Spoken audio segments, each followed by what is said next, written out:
2029 ला मी 101% उभा आहे. पुढे कुठला पक्ष कुठली पार्टी याचा काही विचार करायची गरज नाही. अभय जगताप हीच आपली पार्टी आहे ना. तयारी मी जिंकलो हरलो याच्यापेक्षा या निवडणुकीत मला काहीतरी मिळालं असेल तर मला या कातळ खटाव मधल्या सर्वसामान्य माणसाचं भरभरून प्रेम मिळालं. आणि माझा चेहरा तुम्ही पडल्यानंतर पण बघितला असेल त्या व्हिडिओ मध्ये, आजही तुम्ही बघताय माझ्या चेहऱ्यावरचं हास्य अजूनही तसंच आहे. त्याचं कारणच असं आहे की मला अपेक्षित नव्हतं 5 आणि 8 दिवसाच्या तयारीमध्ये मी 12,000हून अधिक लोकांचं नेतृत्व करू शकलो. आणि जिंकलेल्याने किती गेले? 12,800. काय फार फरक नाही. त्यामुळे 12,000 लोकांनी मला प्रेम दिलं, मला नेतृत्व म्हणून नेता म्हणून मानलं. काय पाहिजे अजून आयुष्यात? आणि किती मला वेळ मिळाला होता आणि अडचणी किती होत्या. या सगळ्या अडचणींवर मात करून मला तुम्ही लोकांनी जे प्रेम दिलं त्यामुळं तुमचं आभार मानणं माझं मी कर्तव्य समजलं. म्हणून म्हटलं आपण एकत्र यावं.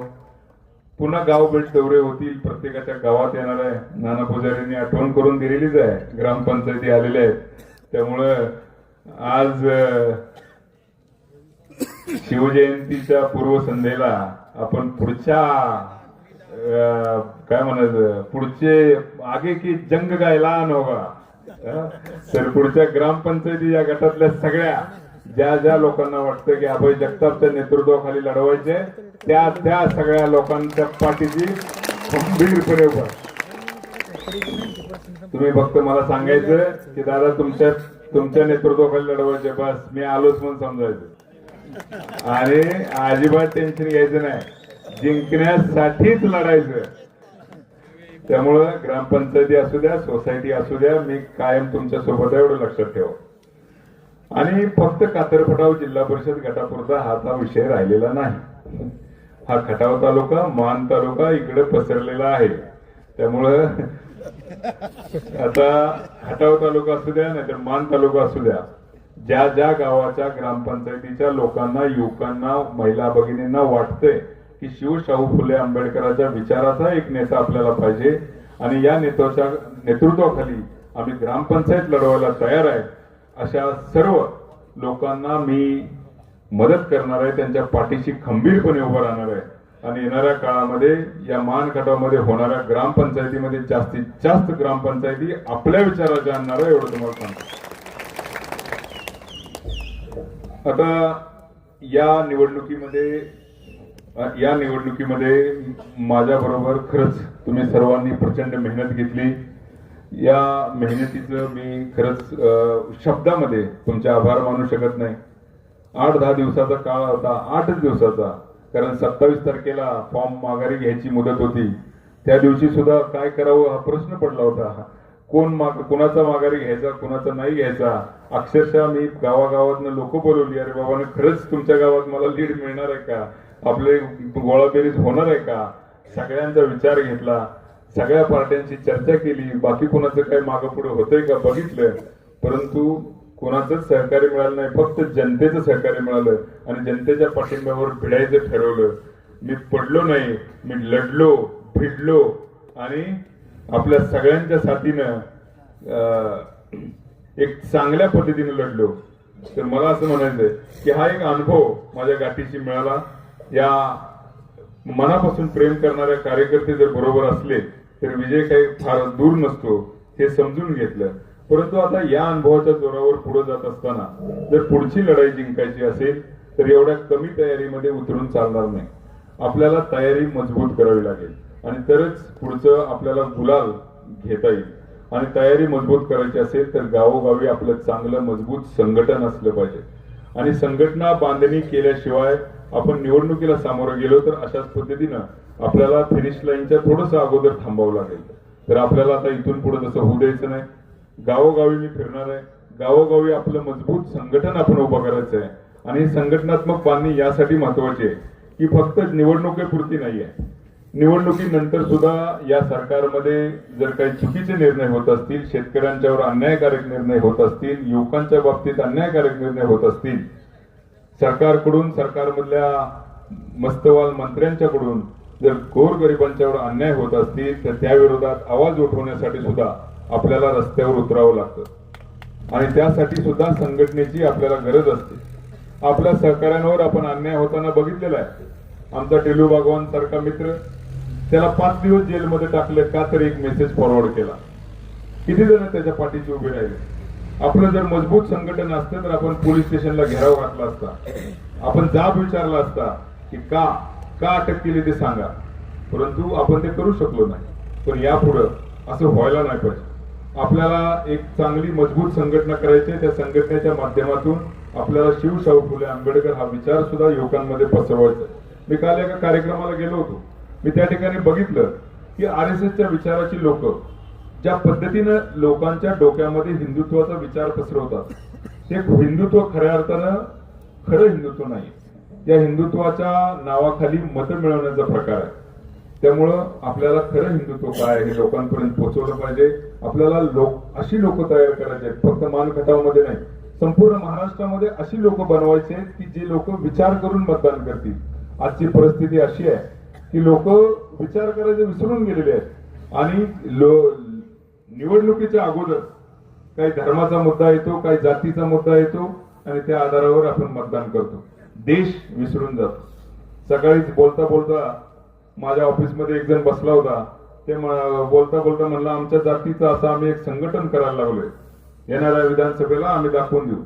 म्हणजे देश गेला बाजूला, देशप्रेम गेलं, धर्मप्रेम गेलं, सगळं गेलं, जात मध्ये आली.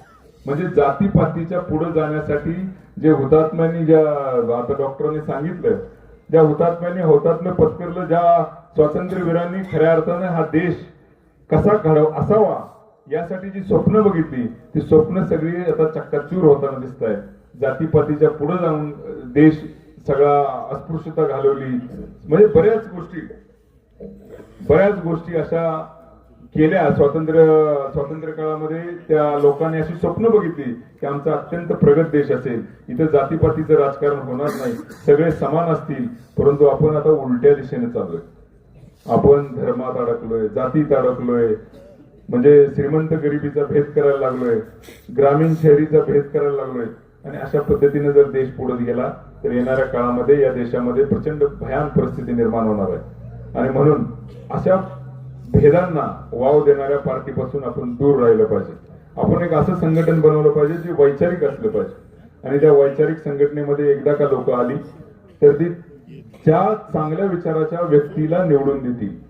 नाहीतर तुम्ही बघितलं असेल, काही ठिकाणी अत्यंत चांगले उमेदवार सुद्धा पडतात आणि काही ठिकाणी त्या हसन मुश्रीफ साहेबांचं उदाहरण बघितलं असेल, त्यांच्या मतदारसंघात 3% सुद्धा मुस्लिम नसतील, परंतु हसन मुश्रीफ साहेबांना लोक डोक्यावर घेतात. अशी सुद्धा उदाहरणं आपल्याकडे आहेत. त्यामुळे आपल्याला चांगल्या विचारांच्या लोकांची फळी निर्माण करण्याचं काम आपल्या हाती घ्यायचं आहे. आणि या निवडणुकीत जय पराजय झाला असला तरी या अनुभवाच्या जोरावर मी या आजच्यापासून कामाची सुरुवात या ठिकाणी केलेली आहे. या कार्यक्रमाच्या निमित्तानं खऱ्या अर्थानं ज्यांचा नामोल्लेख माझ्याकडून राहिला ते माझे सगळे पत्रकार बंधू, आपण ही या कार्यक्रमाच्या निमित्तानं उपस्थित झाला त्याबद्दल आपलं मनपूर्वक आभार व्यक्त करतो. आपणही ऐका की येणाऱ्या काळामध्ये आपल्याला या कातर खटाव गटामध्ये मी काही स्वप्न दाखवली होती आणि या जिल्हा परिषदेला निवडून येणं का गरजेचं होतं ते तुम्हाला सांगतो. जिल्हा परिषदेला निवडून आल्यानंतर या शाळेतले शिक्षक असतील, या भागातले ग्रामसेवक असतील, या भागातले PSCतले डॉक्टर असतील, त्यांना बोलण्याचा एक अधिकार मिळतो. त्यांच्याकडून काम करून घेण्याचा आपल्याला अधिकार मिळतो. त्यांनी जर काही चुका केल्या तर त्याच्यावर आपल्याला ताशेरे ओढता येतात आणि गोरगरिबांना चांगल्या पद्धतीची सेवा आपल्याला देता येते. फक्त डॉक्टर साहेब म्हणले हार तोडण्यासाठी नाही डॉक्टर साहेब, तर या लोकांच्याकडून चांगलं काम करून घेण्याचा अधिकार आपल्याला मिळतो. म्हणून जिल्हा परिषदेमध्ये खऱ्या अर्थानं जायचं होतं, परंतु ते करता आलं नाही. तरी सुद्धा आम्ही कामाची आजपासून सुरुवात केलेली आहे. मी काही स्वप्न या कातरखटाव जिल्हा परिषद गटामध्ये दाखवली होती आणि त्या दृष्टीनं शाळांचं डिजिटायझेशनचं करण्याचं एक स्वप्न मी दाखवलं होतं. आमची टीम सर्वेला सुरुवात केलेली आहे. प्रत्येक गावामध्ये शाळेच्या खोल्या किती आहेत, त्यांची परिस्थिती काय आहे, त्या खोल्यांमध्ये डिजिटायझेशन करण्यासाठी रूम उपलब्ध आहे का, शिक्षक किती आहेत, पटसंख्या किती आहे, त्या गावामध्ये हायस्कूल आहे का, हायस्कूलची परिस्थिती काय आहे, ही सगळी माहिती गोळा करण्याचं काम, सर्वे करण्याचं काम आमच्या टीमनं सुरू केलेलं आहे आणि येणाऱ्या काळामध्ये या सर्व शाळा डिजिटाईज करण्याचं स्वप्न जे मी तुम्हाला दाखवलं होतं ते मी पूर्ण करणार, हे तुम्हाला मी आश्वासन देतो. दुसरं, ज्याचं सुरुवात केल्यावर आपोआप कामं होत असतात. आज सकाळीच मी मसवडमध्ये काही महिला मंडळाची मिटिंग घेतली होती की या गटामध्ये महिलांसाठी मी गृहउद्योग निर्माण करण्याचं एक स्वप्न दाखवलं होतं आणि त्या दृष्टीनं आमच्या चर्चा चालू होत्या. काही अनुभवी महिलांना मी बोलवलं होतं. त्यावेळी गारमेंट उद्योगाबद्दल आमची सविस्तर चर्चा झाली. त्यावेळी आमचे एक दुसरे मित्र आहेत दत्ता रोकडे, त्यांचं खूप मोठं दुकान मसवडमध्ये आहे. त्यांना आम्ही बोलवून घेतलं होतं, त्यांच्याशी काही चर्चा केली. त्यांनी लगेच आम्हाला इतकं सुंदर मार्गदर्शन केलं, अनेक व्यापाऱ्यांचे संपर्क करून दिले, कोणत्या प्रकारची उत्पादनं घेतली पाहिजेत, काय केलं पाहिजे, या व्यवसायात काय काय अडचणी येऊ शकतात, अनुभवी लोकांचे आम्हाला संपर्क करून दिले. आणि या सगळ्याच्या जोरावर तिथूनच मी अनेक शाळांच्या संस्था चालकांना फोन केले आणि त्याच ठिकाणी बसल्या जागी मला 3 ते 4 संस्था चालकांनी त्यांच्या स्कूलचे ड्रेस शिवण्याच्या ऑर्डर सुद्धा दिल्या. म्हणजे बसल्या जागी तो काम झालं. म्हणजे येणाऱ्या जून मध्ये या कातरखटाव जिल्हा परिषद गटामधल्या महिला पुणे, आटपाडी, बारामती या ठिकाणच्या अनेक शाळांच्या मुलांसाठी कपडे या कातरखटाव जिल्हा परिषद गटातल्या महिलांच्याकडून जाणार आहे, हा माझा तुम्हाला शब्द आहे. आणि त्यातून मिळणारं उत्पन्न हे प्रत्येकाच्या घरापर्यंत पोहोचणार आहे. आणि हे सुद्धा काम आमचं सुरू झालेलं आहे. त्यानंतर या महिलांमध्ये अनेक शिकलेल्या महिला सुद्धा आहेत. त्या पद्धतीनं प्रत्येक गावातल्या महिलांचं आणि तरुणांचं आम्ही स्किल सेट मॅपिंगचं काम सुरू केलेलं आहे. त्याच्यामध्ये आपण त्या महिलेचं किंवा त्या तरुणाचं शिक्षण किती, त्याच्याकडे कसल्या पद्धतीची नोकरी ते करू शकतात आणि त्या दृष्टीनं एक जॉब कार्ड बनवण्याचं काम आम्ही सुरू करतोय. आणि ते प्रत्येकाला एक जॉब कार्ड आता मिळणार आहे आणि त्या जॉब कार्डनुसार त्याच्या स्किलनुसार जास्तीत जास्त लोकांना आपण चांगल्या पद्धतीचा जॉब देण्याचं काम येणाऱ्या काळात करणार आहे. तेही काम आम्ही सुरू केलेलं आहे. त्यामुळं कामाचा हा प्रवास आपला सुरू झालाय आणि तो असाच अथंग चालू राहील. कुणाला तरी पाडण्यासाठी, कुणाला तरी काहीतरी कुणाची जिरवण्यासाठी आपण या राजकारणात नाही. आपल्या भागात काहीतरी विकास करायचं ध्येय घेऊन आपण या राजकारणात आलोय. परंतु जोपर्यंत तुम्ही सत्तेत जात नाही तोपर्यंत तुम्ही हे जे प्रशासन आहे, म्हणजे या गव्हर्नमेंटचा जास्तीत जास्त पैसा हा या प्रशासनाच्या लोकांच्या पगारावर जातो. किमान त्यांच्याकडून चांगलं काम जर आपण करून घेऊ शकलो तरी या देशामध्ये खूप मोठं काम घडू शकतं. आणि म्हणून तुम्हाला सत्तेत जावं लागतं. ते सत्तेत जर गेला तरच तुम्ही या असणाऱ्या मशिनरीकडून चांगल्या पद्धतीची सेवा लोकांसाठी उपलब्ध करून देऊ शकता. म्हणून कुठेतरी आपल्याला सत्तेत जावं लागतं. त्याचबरोबर चुकीची लोक सत्तेत आली तर देशाचा काय ऱ्हास होतो हे गेल्या 10 वर्षात तुम्ही बघितलं असेल. खताच्या किमती कशा वाढलेल्या आहेत, तुम्हाला धान्याच्या किमती, तुमच्या उत्पादनाच्या किमती वाढल्या का, दुधाचे दर वाढले का, पशुखाद्याचे दर कुठे गेले, तुम्हाला सगळं माहित आहे. हे सरकारच्या धोरणामुळे होतं. कालची बातमी मी बघत होतो, कांद्याचा निर्यात भारत सरकारनं निर्यातीवर बंदी आणल्यामुळं पाकिस्तानने ती जागा घेतली आणि भारताचा कांद्याची निर्यात जवळपास 100 का 200 कोटींनी कमी झाली आणि तेवढाच कांदा पाकिस्तानने जास्त विकला आंतरराष्ट्रीय बाजारपेठेत. हे निर्यात धोरण ठरवण्याचं काम सरकार करत असतं. आणि या सरकारमध्ये जर चुकीची लोक बसलेली असली तर ती शेतकऱ्यांच्यावर अन्यायकारक गोष्टी करतात. म्हणून चुकीच्या विचारांच्या, शेतकरी विरोधी, सर्वसामान्य लोकांच्या विरोधातल्या सरकारला आपल्याला खाली घेणं हे अत्यंत गरजेचं असतं. म्हणून हा वैचारिक लढा आपल्याला सगळ्यांना एकत्रितपणे द्यावा लागतो. म्हणून सत्तेत येणं गरजेचं असतं. आता येणाऱ्या 29च्या बाबतीत एनकुळच्याच माझ्या दोन्ही मार्गदर्शकांनी 2 वेगळी मतं व्यक्त केली. खरे सर म्हटले की तुम्ही आजच घोषणा करून टाका आणि सुरुवात करूया. आणि दुसरीकडे आमचे अर्जुन भाऊ दुसरे काळे सर त्यांनी सल्ला दिला की जरा दमाने घ्या, पुढे काय काय होतंय बघूया. तुमचं काय मत आहे? कोणाला वाटतं उभं राहायचं? हात वर करा. नक्की ना? काय करायचं अर्जुन भाऊ?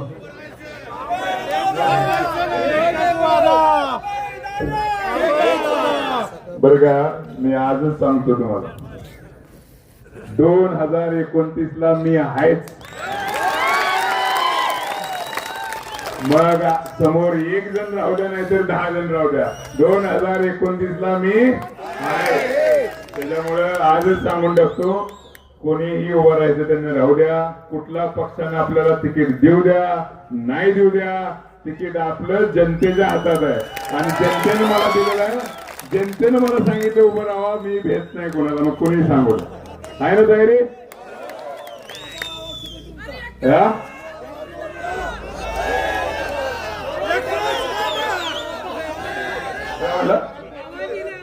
आवाज येईना, आवाज येईना होय.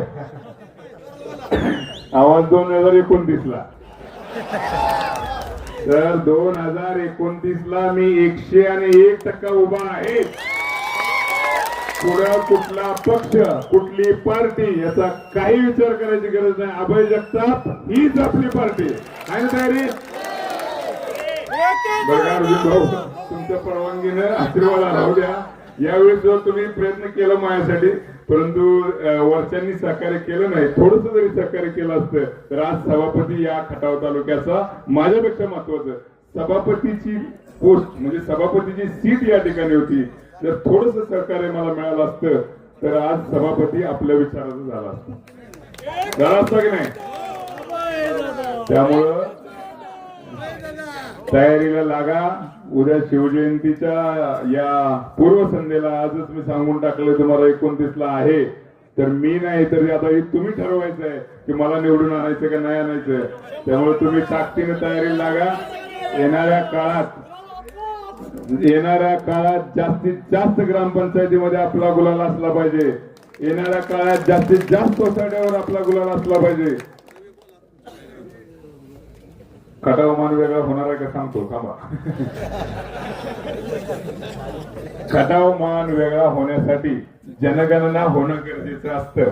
अजून जनगणना झालेली नाही, त्यामुळं खटाव मान वेगळा होण्याची शक्यता नाही. आणि वेगळा झाला तर आपल्याच विचाराचे दोन्हीकडे उमेदवार असतील. ठीक आहे ना? वेगळा नाही झाला तरी मी आहे, वेगळा जरी झाला तरी दोन्ही ठिकाणी आपल्याच विचाराचे लोक निवडून येतील एवढी मला खात्री आहे ना तुम्हाला? त्यामुळं ऐलान हो गया है, देखते अभी. आता काहीच नसताना 8 दिवसात आमदारकीला मतं किती लागतात सांगतो तुम्हाला. मागच्या वेळी जिंकलेल्या उमेदवाराला मतं पडली 1.5 लाख, हरलेल्या उमेदवाराला मतं पडली 1 लाख, दोघांची मिळून झाली 2.5 लाख. घासून जर उमेदवार इलेक्शन झालं तर 1.25 लाख, बरोबर? 1.25 लाख. आपण किती मिळवली कातर खटाव गटात? 12,000. म्हणजे 10% मतं आपल्याला ऑलरेडी आहेत एका गटातून. अजून 8 गट शिल्लक आहेत 9 पैकी, बरोबर? आणि किती दिवस आपण तयारी केली ती? 8 दिवस. आपल्याकडे 3 वर्ष आहेत. अजिबात काळजी करायची नाही. 6 दिवस तयारी केली. त्यामुळं येणारी 3 वर्ष मन लावून तयारी करू. आपल्याला कुणाला पाडायचं कुणाशी लढायचं याचा विचार करायचा नाही. आपल्याला चांगल्या विचाराच्या लोकांची एक साखळी बनवायची. कुठेतरी आपला तालुक्यातल्या प्रत्येक घरामध्ये आपल्याला समृद्धी पोचवायची आणि त्यासाठी निवडणूक लढायची आहे. त्यामुळं पुढे कोण आला काय आला याचा विचार करायची आपल्याला गरज नाही. आपल्याला आपल्या स्वतःच्या आणि तालुक्याच्या समृद्धीसाठी ही लढाई जिंकायची आणि लढायची आहे. आहे ना सगळे तयार? शाबास. आता त्यामुळं मी पडलो तरी हसत असतो, कारण मला खात्री आहे की पुढे काय होणार आहे.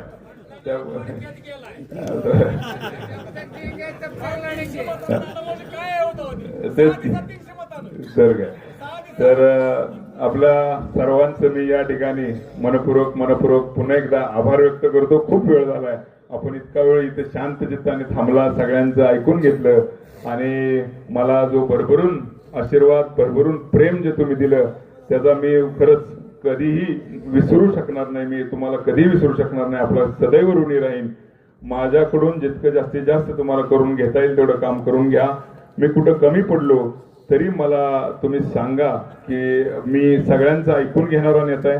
मी कुणाचंही अगदी गरीबातला गरीब असू द्या श्रीमंत असू द्या सगळ्यांचं ऐकून घेणारा व्यक्ती आहे. कधीही माझ्याकडे या, माझ्या कानावर काही गोष्टी चुकत असल्या तरी सांगत चला. आपण आपल्यामध्ये सुधारणा करत जाऊ. 3 वर्ष आपल्याकडे आहेत, चांगल्या पद्धतीने काम करू आणि या मान तालुक्यात परिवर्तन घडवू, एवढाच मी तुम्हाला विश्वास देतो आणि थांबतो. जय हिंद, जय महाराष्ट्र. आणि जेवल्याशिवाय कुणीही जायचं नाही. आपण या ठिकाणी जेवणाचा कार्यक्रम ठेवलेला आहे, जेवल्याशिवाय कोणी जाऊ नका. धन्यवाद. आवाज माणदेशाचा, माणदेशातील प्रत्येकाचा. माणदेश प्राईम सबस्क्राईब करा आणि अपडेट रहा. नवीन व्हिडिओच्या नोटिफिकेशनसाठी बेल आयकॉनचं बटन दाबा. धन्यवाद.